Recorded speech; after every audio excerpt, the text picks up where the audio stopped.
Hi everyone.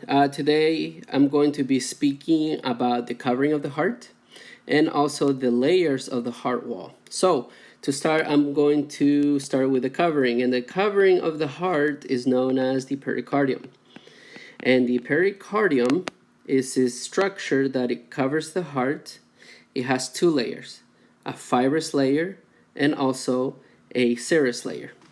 So if we were to take the cross section of the pericardium and we enhance it, we are able to see different layers. So important things about the pericardium: it encloses the heart and the great vessels, it keeps the heart in a stable location, and also it facilitates the heart movement and separates it from the lungs and other mediastinal structures. So when we look at the enhanced view of the pericardium, first we have the fibrous pericardium. And the fibrous pericardium is this layer right here. And it's made up of dense and loose connective tissue and acts to protect the heart. It is important to notice that this is the superficial layer of the pericardium. It anchors the surrounding walls. Next, we have the parietal pericardium. This is part of the serous layer.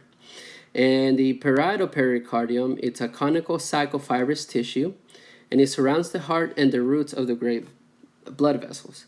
So right here we see with a different color, the color orange, we're able to see the parietal pericardium. Next, we have the pericardial cavity. And as you recall from Anatomy and Physiology 1, this cavity is filled with serous fluid. And the serous fluid is responsible for preventing friction from muscle movement. And lastly, we have the visceral pericardium. And the visceral pericardium, it's important to notice that it's an integral part of the heart wall, and also the other layer right here, it lines the pericardial cavity. So now that we have discussed the covering of the heart, we're going to discuss the layers of the heart wall. So there are three layers of the heart wall. It's the epicardium, it's the first one. So again, if we are to take a cross section of the heart and enhance the view of it, remove it and enhance the view, we are able to see the image below.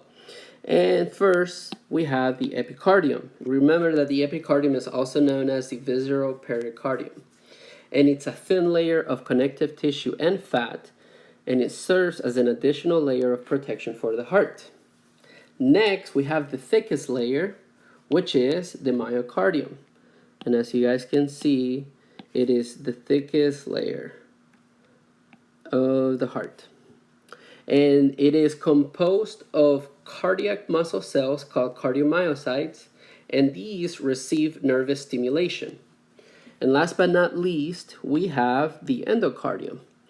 And the endocardium is composed of endothelial cells that provides a smooth, non-adherent surface for blood collection and pumping. All right, guys, I hope that this was helpful. Thanks for listening.